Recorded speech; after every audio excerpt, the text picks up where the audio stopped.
Hi everyone and welcome to week 3 of our shed building series.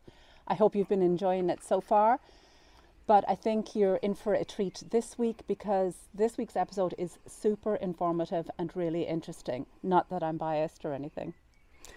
This is a piece of a tree that is native to Gran Canaria. And in 2019 here we had a horrific fire. There was many hectares of beautiful forests burnt. It's part of the sacred forests. And when we were up there visiting, I decided to get this piece of wood and to do something special with it for us to remember that time on the island. And I drilled a little small hole into it, and occasionally we will put incense into it and set the incense on fire. And each time we do, we think of that time. I am going to set this video on fire. Okay, so guys, you know at this stage what to do. If you like the video, just give us a like and please subscribe. It helps our channel grow. Thanks so much. I hope you enjoy the video.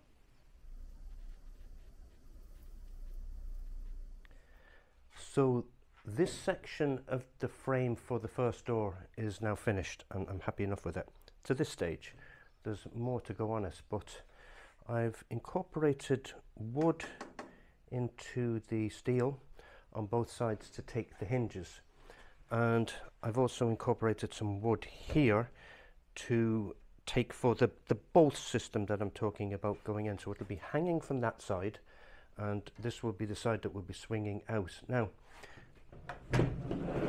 it's very strong, like very strong, and reasonably light. You could ask the question, why didn't I just build it in a wooden frame? Bugs, big problem here. They would eat through it quite quickly, as in a few years. And to me, I'm not looking to make this kind of a shed as a short-term fix. I'm looking to make it that it's done and that we don't have to do too much maintenance with it. That's the sort of the plan anyway. So my thought is, right now, do it right, do it once, and you're finished with it. Now, like everything on this shed, I am expecting a lot of it. So as you can hear, great thump out of it. I love when something feels good and solid, that it doesn't feel weak. This is not weak at all. So this will hang from this side, and then the other door will hang from here outward. Initially my thought was that I was going to incorporate this as a sort of a tool hanging area. We're right back, guys, to what the whole theory was in the beginning, was keep it clean, keep it sharp, and keep it modern looking. So I'm going to face this off, and there's a few things going to go on it, but not tools and all that sort of thing, to keep it clean.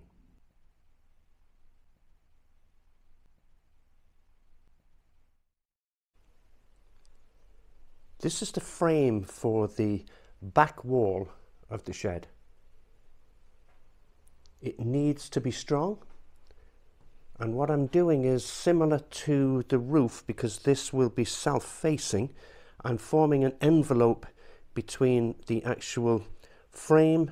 There will be the vapor barrier there, and this gap is the envelope which allows the heat to come from the bottom, rise up, and come out through the top.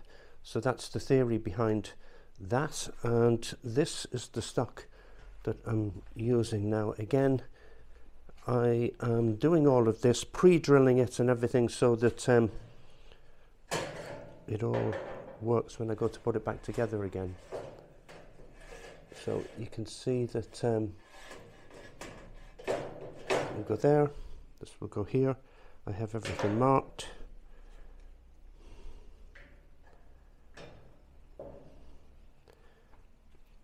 The diagonal bracing will keep it steady, keep it square, which is all important as well.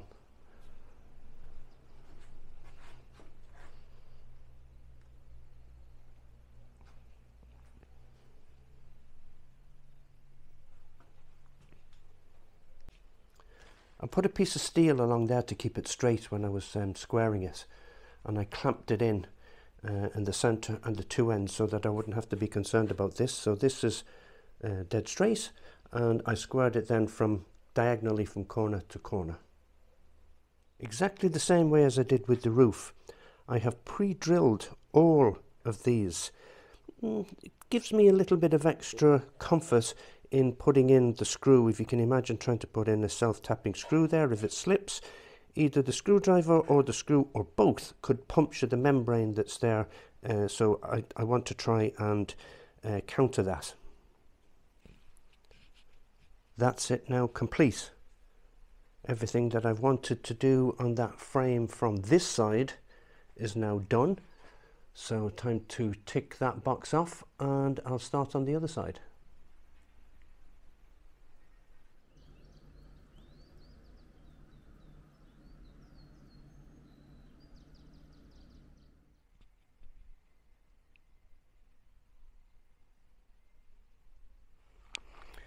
This is the colour board for the outside of the shed, and I absolutely love it. This is TGV sheeting, stained. This is wood, Shoshugiban, or some people call it Yakashugi, and this is the steel that I will use for the hardware for the handles and for the bolts. And I'd really like to show you how I do it. Shoshugiban, it's a traditional Japanese technique for charring wood, and it creates a unique durable finish. And the process involves burning the surface of the wood with fire, and it creates a layer of char that protects the wood from insects, rot and fire. The charred layer also gives the wood a distinctive dark texture, and I love it. This is highly sought after in modern design. Shoshugiban has gained popularity in recent years as a sustainable and eco-friendly way to treat the wood, as it requires no chemicals or no preservatives.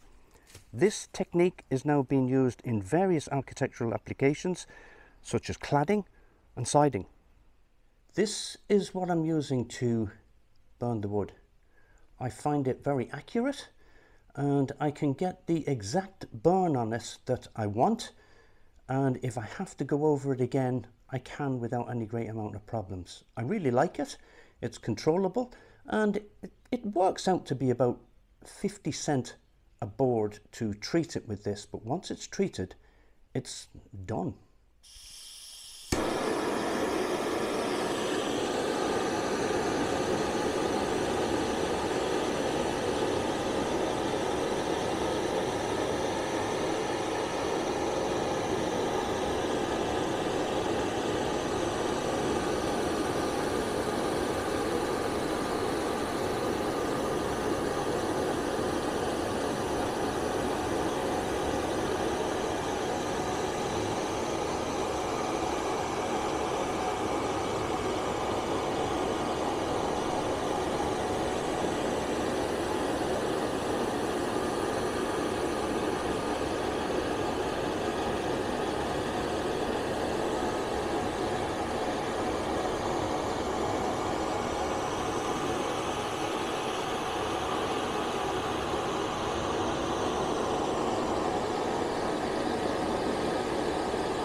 I would have liked to have been able to do this the really, really old traditional Japanese way of yakashugi, where they put 3 boards together in a triangle, and then they set a fire at the bottom of it, and it goes like a rocket stove, and it burns all the way up and all the way through.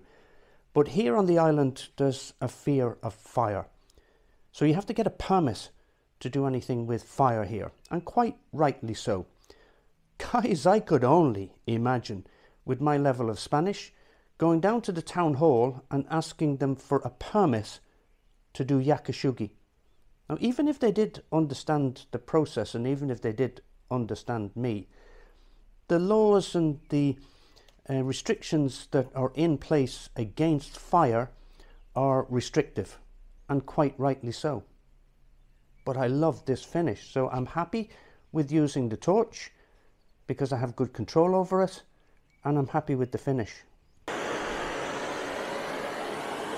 I'm charring the back of the boards here, and I just want to show you this. If you do it less, like I want the real deep crocodile skin burn, but if you apply less burn, you get this kind of an effect on it. All depending on how it is that you want it to turn out. This one really brings out the grain, and you can even, if you wish, you can wire brush off some of the soot or even wash it off. But different techniques give you a different look.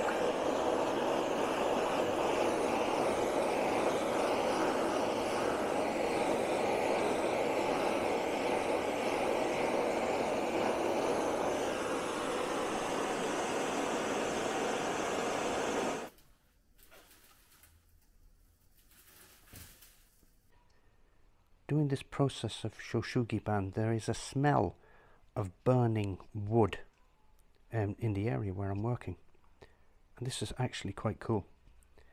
It might be a lizard, a rat or a mouse, I don't know which, but I can hear it in the corner, and once it's got the smell of the wood burning, it's trying to get out. Its instinct is to get away from the smell of the burning wood. I just think that's so cool. This is the wood that I'm going to use for the outside. I won't put it on all of it because the south facing aspect of the shed, I'm going to do it in the same material that I'm going to do the roof, which is a black sort of a bitumen product. So that part of it will be taking the most amount of sun. So I will put this in small increments to the front and on the two gable ends. It's a pine, softwood. It's tongue, TGV is what we used to call it. So you have the tongue, the groove, and then the V is the little small detail that when the two of them come together, it actually looks quite good. I'm also going to treat it with this. You can probably see it better from that angle. Comes in a whole lot of different colours. It's water-based. You have to apply it, I guess, every couple of years, but it's not a massive area and it's down low, so it shouldn't be that difficult to maintain it.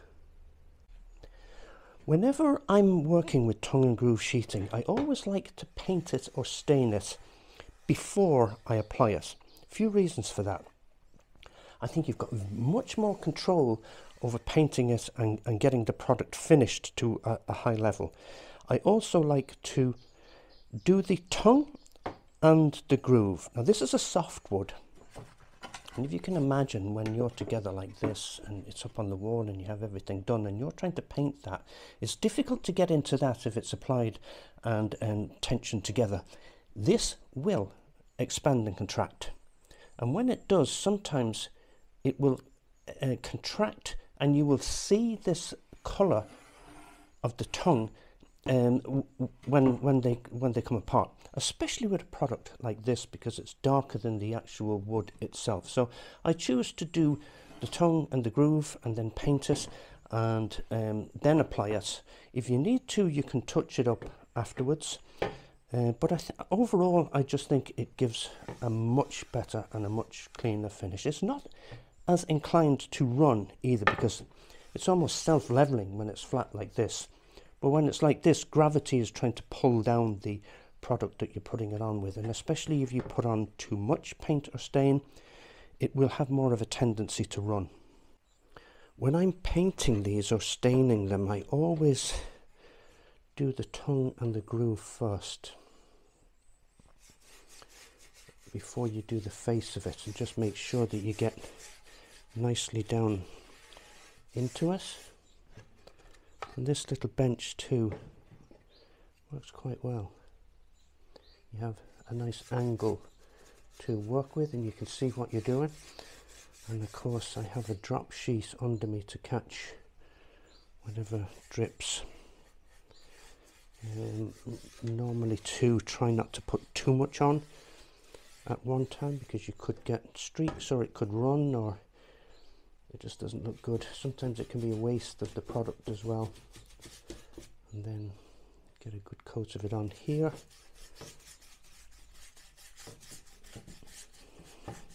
And then I will finish it off. Bar you want that effect. It's amazing what you can do with a paintbrush and a little bit of imagination. But I want the grain effect, so I don't want this. So I will always go with the flow of the grain.